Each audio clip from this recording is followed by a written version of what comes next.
The following is a special presentation of Channel 4 News. Set this thing on fire! Lawmakers call it a perfect storm. A perfect storm has come upon the Department of Corrections. Video, photographs, and internal documents never intended to be made public. Somebody's not telling the truth, is that right? That is absolutely correct. Put a state agency under intense scrutiny.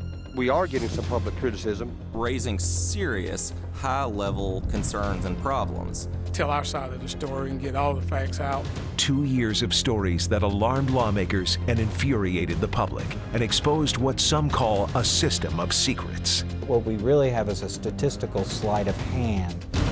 Now from the state capitol, here's Chief Investigative Reporter Jeremy Finley. Lawmakers found themselves questioning this year if they had been told the truth about what was happening inside our state's prisons and within an embattled state agency. And it all came about from a series of reporting by the Channel 4 I-team. Right now, the stakes couldn't be higher for the Department of Correction as there are calls for its commissioner to resign. After the lieutenant governor saw our latest investigation earlier this month, he said this about the commissioner stepping down. There comes a time to hand it off to the next person. We may be at that point in Department of Correction. So how did we get here? Well, in the next hour, you're going to see how our investigations prompted 5 legislative hearings, an independent audit, dozens of disciplinary actions on inmates, and a criminal conviction. We're going to begin with a recap of our very first investigations that exposed what inmates were getting away with behind bars, how it was affecting victims, and why it took the Channel 4 I-team to expose a criminal enterprise. How could this happen? State Senator Ken Yeager was talking about this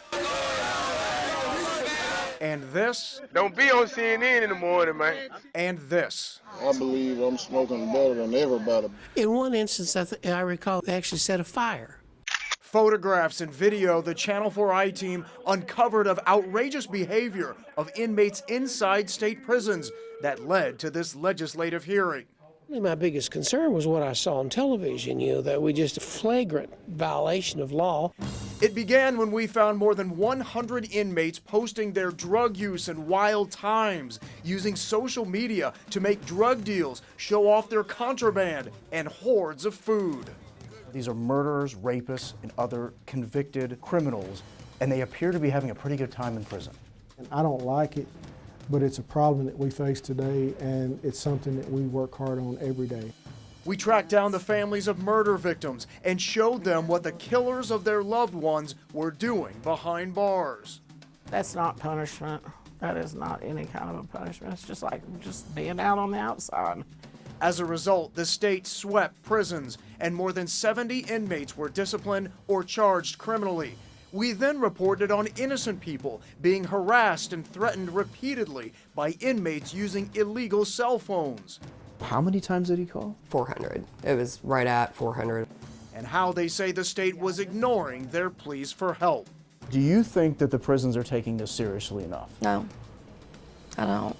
Our next investigation led to the criminal conviction of a correctional officer. I have a lot to lose to do something like this. You take a risk like I do. An inmate and his fiancée contacted the I-team, saying they tried to tell the state that a correctional officer was a dealer of contraband, but it was only after the I-team collected text messages, letters, and audio. And it can be anything I want, phone, weed, anything that he needs, right? Yeah. And presented our findings to the state, did the TBI set up a sting to catch the officer and charge him with felony official misconduct. When I listen to this, it sounds like that you are making this deal to get this cell phone into the prison. No, I answer no questions. He ultimately entered a conditional plea of guilt. Our investigation then branched out to expose a prison beauty contest watched by correctional officers where an inmate was injured, guards communicating with inmates on social media, and we uncovered Tennessee inmates reporting live from inside a federal penitentiary in Atlanta. We promise you we're gonna get y'all the video y'all want. The Bureau of Prisons then launched their own investigation. At this point, district attorneys had seen enough. It's disturbing, it's offensive. As had lawmakers. Somebody's head needs to roll away. Somebody needs to lose their job over this. This is so bad. And the commissioner of the Department of Correction was called before that legislative hearing. I was really shocked by what I saw. Why didn't you catch that? We don't say, that it didn't happen or it couldn't happen. But after this hearing, we continued investigating and exposed more troubling behavior, even on death row. We found convicted murderer Stephen Hughley operating his profile on a dating website from death row, asking if anyone would like to make extra money for illegal activities. It's okay, it's alright, cause snitches dying at night. And we exposed 2 convicted murderers making rap videos from inside prison. The I-Team uncovered the state allowed the 2 to be cellmates even after committing a murder together. You have 2 criminals who have planned a murder and carried it out, executed somebody, and they're sharing a cell. I put a Tech 9 clip in my 9 Ruger. Bow. But it's what the I-Team exposed next that would help spark the legislative hearings we saw this year. Former wardens came to us saying that the state agency was deleting records of assaults, all to improve statistics. But in several instances, before those cases were deleted, the I-Team obtained them. It's October 9th, 2012, and things at West Tennessee State Penitentiary are about to get violent. I was attacked from behind by about 3 inmates. Watch as a riot breaks out, and former warden Jerry Lester is caught up in the fight. Staff and inmates fall, leap over each other. After the riot is contained, Lester starts to feel pain. I wound up having to have surgery for a torn rotator cuff and was unaware of it at the time, but my arm was actually broken as well. But in all the state records of that riot, there is no mention of an assault on warden Jerry Lester. And there appears to be no record of it. Correct. In fact, none of the inmates involved in the riot were ever charged with assault, instead disciplined for participation in a security threat group, a charge Lester says isn't included in yearly stats of assaults provided to the governor and the public. This former warden says this is just one example of a calculated effort being made by his former agency, the State Department of Correction, to hide assaults on staff and inmates. Do you think we, as the general public, are being told the truth about what's happening in the prisons in this state? Absolutely not. You're being given a sugar-coated version of what's taking place. And he isn't the only former warden coming forward. I do not think the public knows what's happening in this prison. That's recently retired Deputy Warden Andrew Lewis. Lewis says after spending much of his career investigating assaults in prison, he was told by his warden that he was no longer allowed to classify assaults on internal reports, that the wardens would now review each case and make that determination. Experienced staff knew what an assault on staff was. I knew what an assault on staff was. Lester says he and other wardens were given a clear message from Commissioner Derek Schofield and his upper management. And anything that could be changed to staff inmate provocation, we were to do so. Is it safe to say you were encouraged to turn assaults into something else? Encouraged, if not ordered to. That's the way I felt. I felt like we really don't want the accurate number of assaults reported. These former wardens say the reason is because of the rising number of assaults on offenders and staff. But after wardens started evaluating the cases in late 2012, the numbers dropped. Assaults on staff went from 779 in 2012 to 704 in 2013. Assaults on offenders down from 528 in 2012 to 433 in 2013. All we've actually done over the past 2 years is rename a lot of the incidents so they don't appear as assaults. Commissioner Derek Schofield refused to go on camera to answer our questions. He did send us a statement saying he directed the wardens to evaluate assault cases after a September 2012 audit from the Comptroller's Office that urged the state to clarify its policy on reporting incidents, that confusion on the policy could lead to inconsistent reports of incidents. But Lester says the effort instead has been to eliminate reports. Records have been purged, different types of incidents have been renamed. And take a look at this. This internal memo dated April 2012 from Jason Woodall, Deputy Commissioner of Operations, shows assault cases reported by staff. After review, 12 of those assault cases were deleted, citing that errors were made in the initial reporting. The Channel 4i team obtained some of these cases from a source before they were deleted. One reads an inmate was hit in the mouth by another inmate and evaluated by a nurse. The handwritten notes on the incident reads, coded incorrectly, needs to be deleted. No inmate was charged. Just because an inmate was not charged with an institutional disciplinary offense doesn't mean that you just erase the incident report as if it didn't happen when it really did. Prison watchdog Alex Friedman says none of the cases first deemed as assault and later found to be something else should have ever been deleted. State prison officials are hiding information from the public. They're deleting information, they're deleting records, and the public has a right to know. We sent all of these records to the commissioner for clarification and for further explanation. Again, he wouldn't do an interview, but in his statement wrote, when incidents are found to be incorrect, modifications and deletions are required. TDOC has never attempted to cover up assaults or any other incidents. Lester and Lewis both say even the governor hasn't been given the correct numbers of assaults. You have concerns that he doesn't know? Yes. If this does not wake people up and make people understand that the way prison officials in this state are reporting incidents and basically covering up higher levels of assaults, then I'm not sure what it would take. Coming up next, lawmakers demand answers about assaults in prisons. And prison staff come to the I-Team saying what the public has been told about staffing in prisons was dangerously incorrect. Our Perfect Storm special report continues next. And welcome back. Earlier this year, the I-Team started hearing that an abrupt change in schedules and pay for prison staff was resulting in widespread resignations. While the state insisted the prisons were adequately staffed, we uncovered more than 300 correctional officers had resigned. And in the wake of those resignations, the correctional officers still on staff were pushed to the breaking point. The frightening moments for the Wolfram family are posted to social media.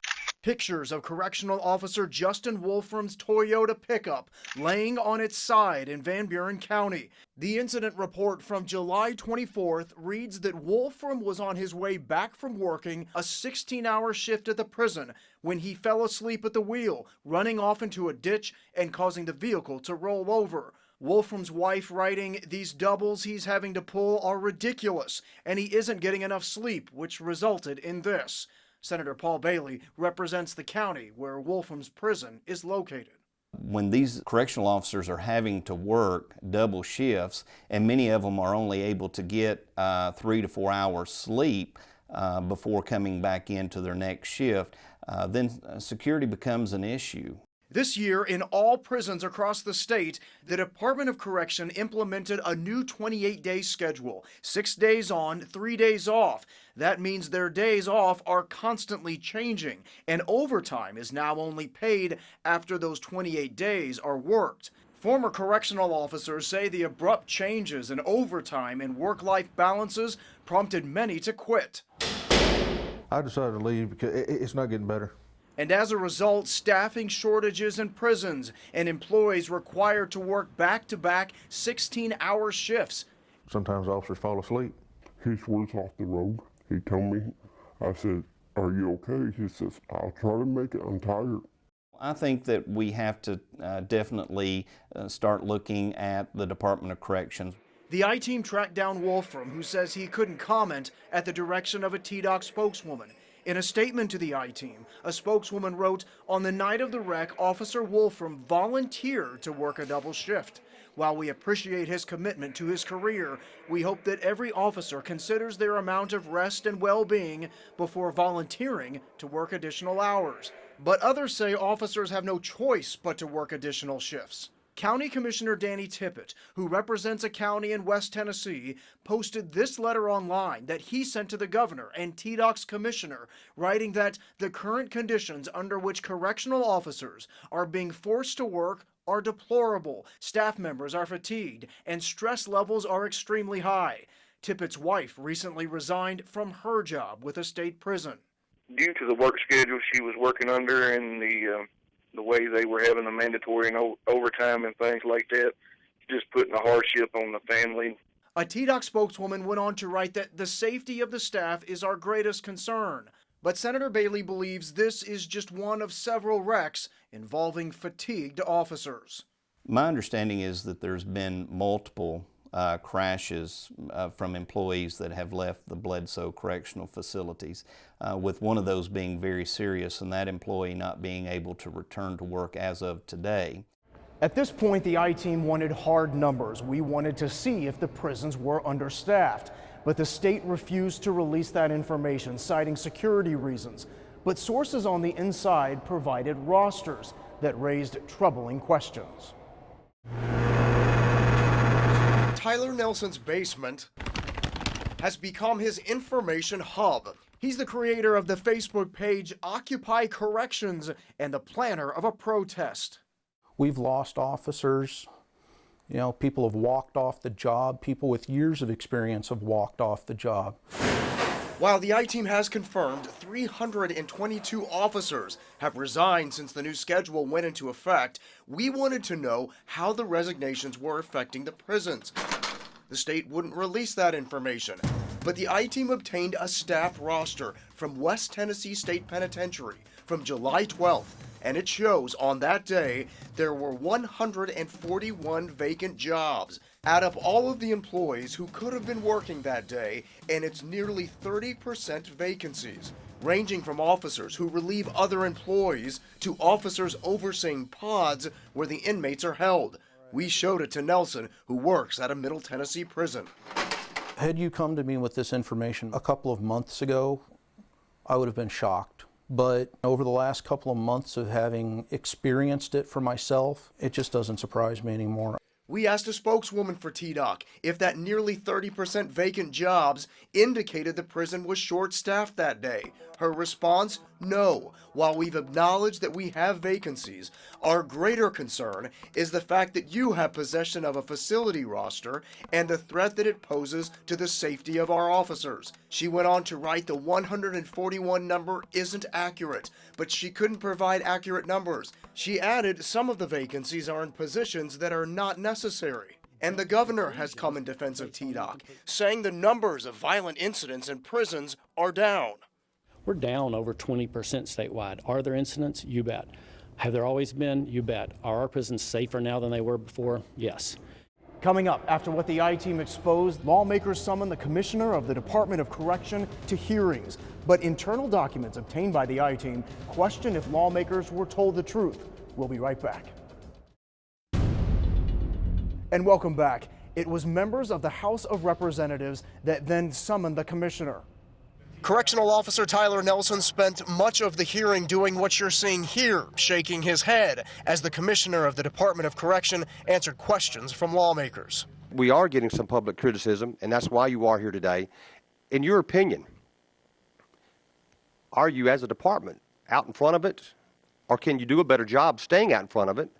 And is it public perception, and what can we do to make the public perception better? I think one, sir, and today being able to tell our side of the story and get all the facts out. The commissioner cited statistics saying assaults are down and the vacancies existed before the new schedule. Can we definitively say that that folks didn't leave because of the 28-day? Well, some did, but not at the amount where we say that folks just left. And lawmakers appeared to agree with the commissioner, but not Officer Tyler Nelson, who says what lawmakers heard today is not what he and his fellow officers are experiencing. What's really happening on the prisons is something that can't be seen from his office building right over there. Do you think the correctional officers, their families, these officers that are working the prisons are simply wrong? I don't think, I don't just do a blanket statement and say somebody's wrong. It's based on how they feel. What I do know is that, we provide a good environment for our staff to work in. We provide systems in place. Some of our employees may not like it, but that doesn't make it wrong. But after that hearing, what we uncovered raised questions if lawmakers had been told the truth about the vacancies in prison staffing and the assaults in those facilities. This slide here really shows where we are. It was part of the commissioner's PowerPoint presentation to lawmakers, a slide showing the staff vacancies in each state prison. And what the vacancies are as of August 5th. But when correctional officers saw those numbers, they contacted the I-Team and went to lawmakers' offices. State Representative Mike Stewart met with the officers. We have all these employees calling, texting, bringing in information saying that what was told to us is not accurate. Take a look. At Riverbend, the commissioner told lawmakers there were 11 vacant positions as of August 5th, but a roster from August 4th obtained by the I-Team shows there were roughly 49 vacancies that day. You can see the difference. Now look at Lois DeBerry Special Needs Facility. Lawmakers were told there were 14 vacancies as of August 5th. We obtained a roster from August 13th, a roster that only included the second and third shifts, and it shows in those 2 shifts alone there were 25 vacancies. The I-Team also obtained this. It's an internal report from DeBerry, not a roster, showing though the number of vacancies between July 12th and August 8th. And it shows in that time period there were a total of 31 vacancies. Again, on August 5th, lawmakers were told there were 14. That roster shows over 30 vacancies. Now, at the very least, that says that we should have received more comprehensive information. There's a very significant discrepancy, and I really hope that the department will take steps to try to explain why that we're seeing 2 different sets of numbers. A spokeswoman for TDOC wrote in an email to the I-Team, shift rosters are not indicative of facility vacancies. The spokeswoman went on to explain that the rosters don't show new officers in training because they haven't yet been assigned a post. Quote, while the shift roster may say vacant, those positions are filled. But lawmakers like Stewart wonder if an officer is in training, can he or she actually cover any of the actual shifts vacant on these rosters? And there are also questions about the violence inside state prisons. Set this thing on fire! Just a week after the commissioner of the Department of Correction assured lawmakers about the safety of Tennessee prisons, the Channel 4 I-Team found this, posted just a few days after the hearing on an inmate's Facebook page, clearly taken from a contraband cell phone, showing a fire set inside a state prison. The Channel 4 I-Team just obtained this from a prison source, from Riverbend Prison in October 2014, written by a corporal. It shows an inmate threw a dinner tray at him. He writes, "It struck me hard in the face and knocked off my face shield." Therefore, the inmate is being written up for assault on staff, no injury. But look at this. The corporal's account was written at 5:42 p.m. 1 minute later, the incident is changed. It's now rewritten by someone else. The case is given a new number and is reclassified as staff inmate provocation. It seems like the department has come up with its own unique definition of assault to allow certain supervisors to reduce the number of assaults so that the department can make claims about increased safety within the facilities. We don't ask wardens to change incidents. At the legislative hearing, TDOC officials denied they were altering assaults, saying instead they are reviewing each case for greater clarification of what actually happened. How this case was reviewed and changed within a minute's time is unclear. There's been no change in the way we define assaults. There's been no change in the way we count assaults. The change is that we hold people accountable for making sure the information is correct. That's what TDOC's administration is saying. But Stewart says he's hearing something else from the people inside. Universally, the people I'm hearing from are telling me that things are not safe, that these assaults are occurring, and that what we really have is a statistical sleight of hand by the department, not an actual increase of safety. Coming up, while the commissioner stood firm by his testimony, the I-Team uncovered video that launched a criminal charge on a whistleblower. That's next. And welcome back to our special report, A Perfect Storm. At this point, some lawmakers felt like they were hearing 2 different stories. one from officials within the Department of Correction and another from the correctional officers within the prison. Well, I'm joined now by my colleague on the IT, Milana Otler. You obtained photographs that really changed the narrative on this. Well, Jeremy, that's right. After a correctional officer was assaulted, the initial press release described his injuries as non-life-threatening. Then we saw the photos of that officer. A broken eye socket, a broken nose, a cracked thumb, and 12 stitches to the lip. Those are the injuries lawmakers say an officer endured on the job at a state prison. Lawmakers say an inmate, a former MMA fighter, allegedly stomped on Sergeant David Garrett. I'm telling you, if someone is kicking me in the head, particularly a person trained in mixed martial arts, I'm going to consider that a violent and indeed life-threatening activity. But not according to this incident report. It indicates no violence took place at the Morgan County Correctional Facility yesterday morning. The paperwork even classifies the event as an accident. To read the department's press release, you would have no idea that Sergeant Garrett is in the hospital with his eye kicked in, clearly having faced an incident in which another 5 minutes would have been a matter of life and death. In a press release, prison officials described Garrett's injuries as non-life-threatening. They also said another officer suffered an unrelated heart issue. But according to Stewart, the woman actually responded to the same attack and left with torn muscles in her chest. We're told that there was understaffing on the night of this incident, and that in fact, officers had to leave other posts, leave prisoners unguarded, to come down and try to save these officers that were facing a life-threatening attack. The Channel 4i team also obtained another picture, one of an inmate taken from his own contraband cell phone. Aaron Tate admits he hit the officer, but only after he says Garrett touched him first. He claims several officers then beat him afterwards. The warden is speaking out too. He says the fight has nothing to do with understaffing, officer fatigue, or the 28-day schedule TDOC uses. We're not understaffed in Morgan County. That's not a factor in this. That was just an inmate. These guys are here for a reason. Can't answer as to why he did what he did. The warden says the department uses placeholder reports, a preliminary document, before they get all the facts. When there's a lot of stuff going on, like the assault and the seriousness of the event, if we're going to segregate the inmate and we're going to be charging him with something like, in this case, of the assault, we placed him on pending investigation until we can gather all the information and give an accurate account of what happened. Another discrepancy deals with who responded. Lawmakers say a second officer tried helping Garrett. They claim Olivia Helton left with torn chest muscles. But according to the warden, Helton suffered from underlying health issues. She was not directly involved with the incident at all. Stewart says the public deserves the truth, and that's why he's asking for the state to release all videos and records related to the fight. As a result of that attack and other safety concerns, that inmate was transferred to Riverbend Maximum Security Prison. Jeremy. All right, Alana, thank you. And after those stories, it was time for members of this legislative body, the state Senate, to call the commissioner before them.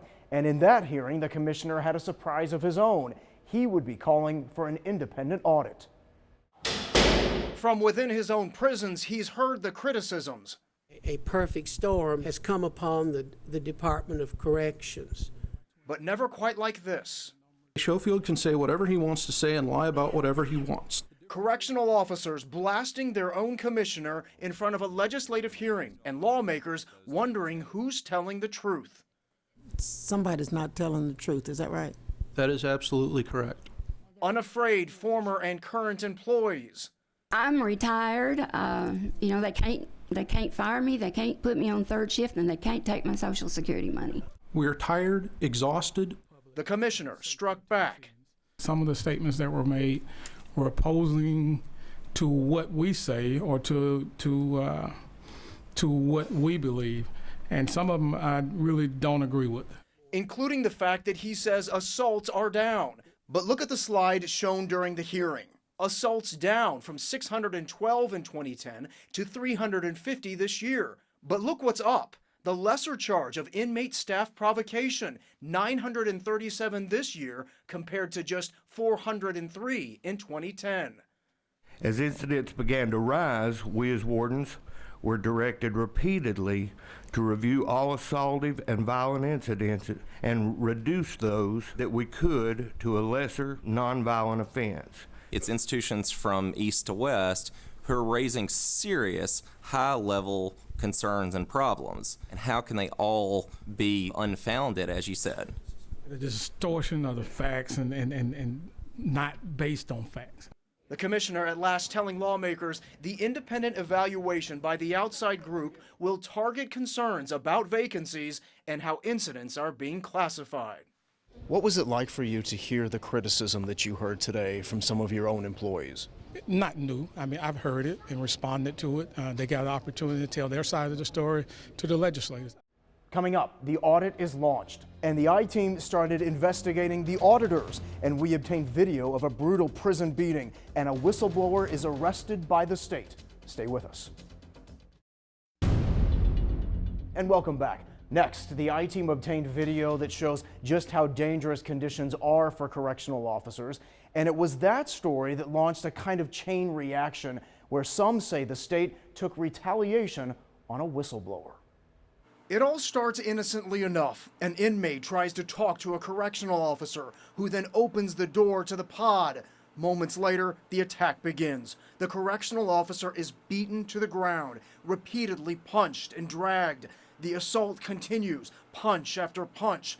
The inmates gather and watch. Nearly 30 seconds pass before another correctional officer comes to help. The incident report, also obtained by the I-Team, shows the inmate struck, kicked, and dragged the officer. The officer was first taken to Horizon Medical Center in Dixon, then by ambulance to Skyline Medical Center. Here we have a guy being beaten half to death. We showed the video to frequent Tennessee prison critic, Representative Mike Stewart. The astonishing thing is, the records we've received show that this is the second brutal attack at this facility. That second attack is spelled out in this incident report from Turney, dated August 29th, where an inmate punched an officer in the face, knocked him to the floor, and began to stomp and kick him. In a statement to the I-Team, a TDOC spokeswoman says she could not verify a video that they did not release, but that, quote, other staff immediately intervened and took appropriate corrective action. The officer received medical attention and sustained non-life-threatening injuries. An investigation into the incident is ongoing, and no further details are available at this time. But no one expected what happened after we obtained that video. This photo is from late Thursday, September 10th. And Corporal Elaine Rollison is led out of her home surrounded by Hickman County deputies, arrested on a warrant brought by her own state agency for bringing in contraband into the Turney Center industrial complex. But her supporters say she wasn't bringing in the phone to deliver to an inmate. She brought it in, they say, to make a copy of a recording of the brutal beating of a fellow correctional officer. Her attorney emailing the I-Team, quote, every action taken by Officer Rollison was taken with the best interest and safety of the correctional officers employed at the Turney Center in mind. She committed no unlawful acts and broke no laws. But the Department of Correction disagrees, not only having her arrested, but placing her under investigation. A spokeswoman for TDOC writing, quote, Officer Rollison was arrested on charges of introduction of contraband, a Class E felony. At this time, she is on leave. An investigation is ongoing and still very active. No further information is available at this time. That is the most unprecedented and extraordinary act of retaliation I have witnessed in this state. The notion of charging someone criminally for that is completely unprecedented, it's completely outrageous, and it must be nothing more than an act of retaliation. Coming up, auditors make their presentation to lawmakers, but the numbers don't seem to add up. That's next. And welcome back. At last, the audit is released to lawmakers, and it recommends that changes be made based on our investigations. But when the auditors made their presentation, something just didn't seem quite right, and our questions struck a nerve. ACA was also asked to come in. They came to present criticism in their audit, but it was their audit that also got criticism from how long auditors spent at the 5 prisons. Somewhat curious in how a thorough evaluation could be done to a facility as large as a correctional facility in a couple hours. To the fact that the prisons had advanced knowledge of when auditors would arrive. Did anybody know you were coming? Yes, ma'am. But the ACA's biggest criticism came from this, a sentence in the audit that praised TDOC for having no escapes in 6 years, when in fact, the state's own stats show there have been 38 escapes since 2009, including one this year. I asked the auditors about that. They weren't pleased. The report said that there were no escapes when in fact there has been an escape. What you also saw was what was critically put in the report, which was there were no escapes from secure detention.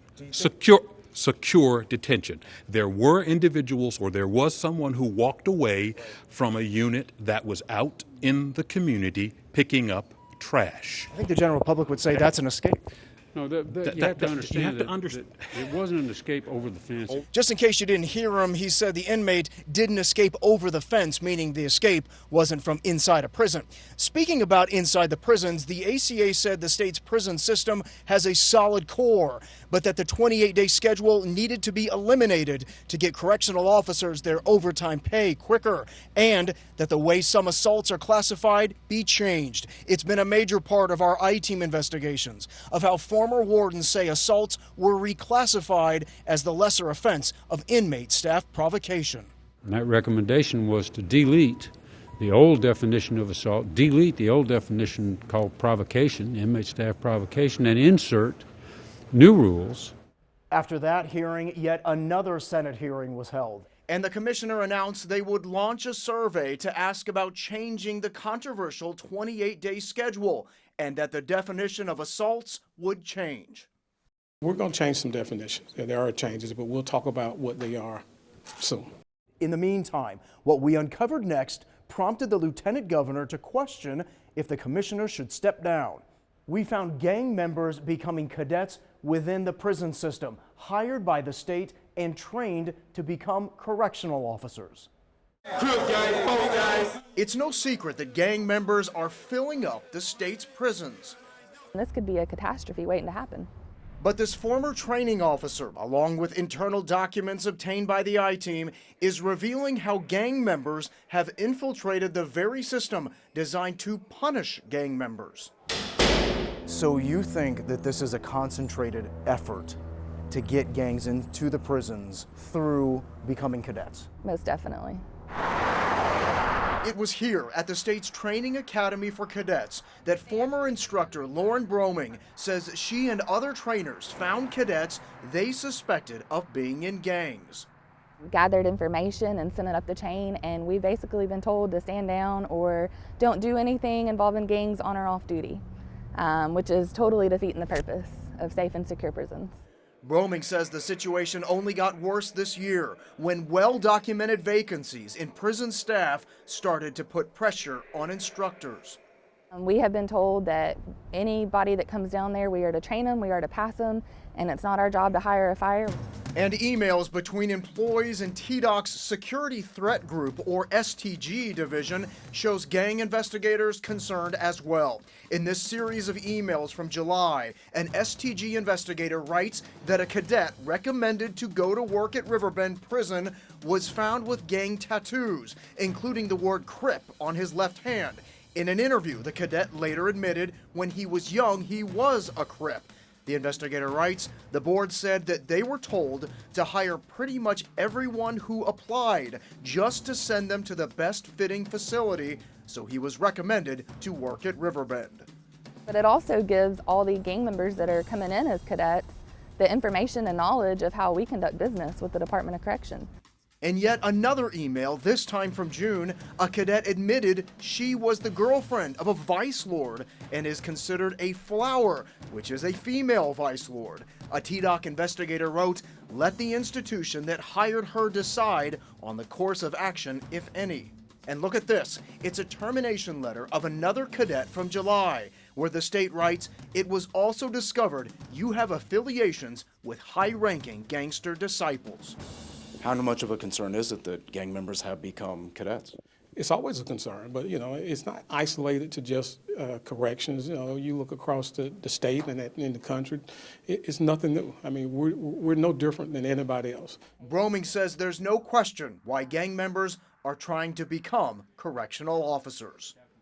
So they can get inside the facilities and bring in contraband or just correspond with outside gang members to the inside gang members. Coming up, nurses come forward with documents showing a lack of care for women in a Tennessee prison. And we uncover parolees under the watch of the agency committing crimes, but the state denied warrants for their arrests. Stay with us.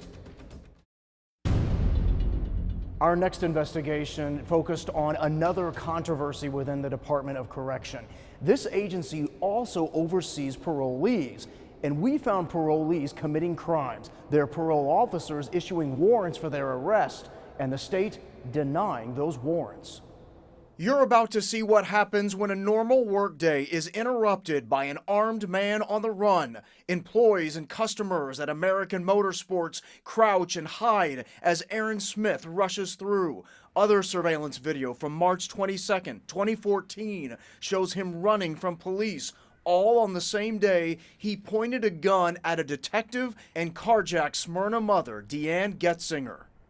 The effects of that day still haunt me every day. And what the Channel 4i team has uncovered about what happened in the case of this parolee and hundreds of others has Getzinger asking, are these offenders truly being held accountable? He should not have been on the streets that day. The Channel 4i team obtained all of these parole records from the Tennessee Department of Correction that oversees parole and probation. We found in Smith's case, at the time of this crime, he was wanted on multiple warrants in other counties, but his parole officer wrote, "I had no knowledge of any of the outstanding charges." I do not understand that at all. How is it possible that his own parole officer didn't know that there were warrants out for his arrest? Tennessee doesn't have a statewide notification for warrants. That's right. There's currently no system in place for parole officers to know if their parolees have warrants out. And that's not all. These records raise even more questions. If parole officers are getting the backup they need to punish parole violators. Our investigation uncovered, in a 2-year period, 316 parole warrants requested by parole officers were denied by parole supervisors with the Tennessee Department of Correction and told instead to keep working with the offenders to bring them into compliance. Can the argument be made that these parole officers know these cases better than anyone, and they believe that there's been a violation? Shouldn't that warrant automatically be issued? I think it is always wise to have that review. It's always been in place. But we wanted to know what happened when those warrants were denied. So Channel 4 paid nearly $800 to obtain all the parolees' files. And we found cases like Julian Jackson, who didn't report to his parole officer or tell him where he was living. His parole officer asked for a warrant and was denied. The state told him instead to use alternative revocation. Just 4 months later, Jackson was charged with domestic assault, accused of striking the mother of his child repeatedly in the face. And we found case after case after case of parole warrants being denied and offenders going on to commit new crimes. One frustrated officer wrote, "I have no other alternative but to request a warrant again." Are there times where you feel like that mistakes have been made when a warrant has been denied?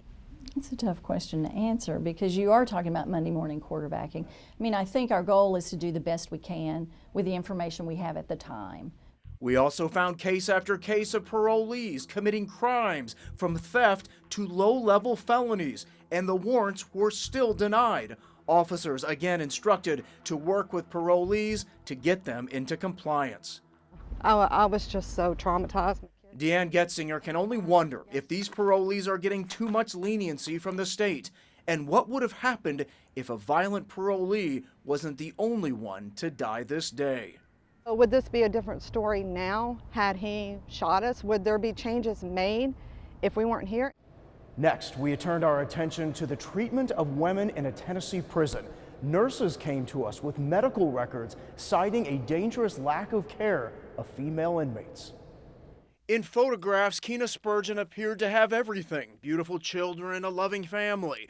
But like so many in Middle Tennessee, drug charges landed her in the county jail. Yet for her children, the worst was yet to come. I started crying.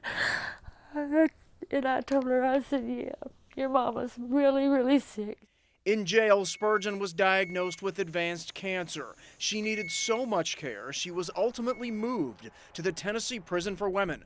But what happened there has her family, nurses, even her doctor at Vanderbilt raising questions if her pleas for help were ignored. I couldn't live with it, that's why I left. I couldn't do it anymore. And it's not only Spurgeon. Because of their concern for the other female inmates, former and current nurses at the prison made copies of medical care grievances to expose what they say is substandard care from a company paid with millions of taxpayer dollars to provide health care in Tennessee prisons. No one wants to see their tax money wasted. They don't want to see their money wasted. In 2014 alone, the company Centurion was paid to treat inmates more than $70 million. Inmates like Keena Spurgeon.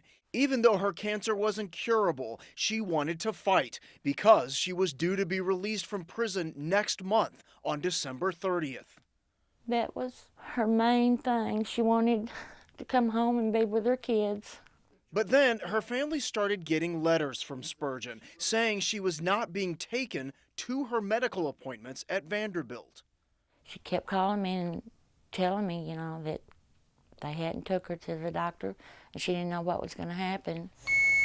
Even Spurgeon's doctor at Vanderbilt, Dr. Vicki Keedy, wrote that Spurgeon was missing important appointments, that Keedy's nurse experienced difficulty communicating with the facility, that Spurgeon is in need of more frequent appointments, which have been historically difficult to orchestrate from the prison facility. The next month after her doctor wrote she needed more appointments, Spurgeon died. I can't sit here as a nurse and watch someone die and not do anything. Spurgeon's medical records show the state responded to her complaints, writing that some of your appointments have been reduced because of your health, and you are correct, you were scheduled for appointments. However, out of the control of medical, you did not make it to those appointments. It's unclear what either statement means. Do you think the state failed your daughter? Yes, I do. And these nurses believe other patients' health care are being neglected as well, and delivered the Channel 4 I-Team 12 grievances filed since December of 2014 of women complaining of their care inside the prison. 3 of the 12 complained to the state that they stopped receiving or getting refills on some of their medicine when Centurion won the contract. Another inmate wrote, "I fear retaliation of my medications being stopped." Others who have filed grievances had their medication stopped. Have you witnessed women not getting their medicine? That is true. Others write of waiting months for treatment for a fractured wrist and for a growth that ended up being cancerous. One said she is now deaf in one ear because of a lack of treatment. Were these women suffering? Absolutely. Absolutely. Spokeswomen for Centurion and the Department of Corrections say they can't discuss the complaints because of HIPAA guidelines, but the Centurion spokeswoman did email, "We take any allegation regarding treatment seriously, and we are working closely with the department to make sure there are no issues at the facility." A Department of Corrections spokeswoman emailed saying, "We have reviewed the information you provided and have determined the care was consistent with the department's standard practice." These nurses say what they've seen is anything but standard. That inmate is somebody's sister, daughter, mother, grandmother, wife. That person means the world to somebody. It hurts. It makes me angry. I don't know. Now you get an idea of why there is such controversy about this state agency, and there is much at stake. If the schedules of the correctional officers change, will it improve vacancies in staff? If the agency changes its definition of assault, will they have to go back and review all those cases that were once deemed a lesser offense? And more legislative hearings are expected in the new year, and you can count on us to keep investigating. For all of us on the Channel 4 I-Team, thanks for watching. Have a good night.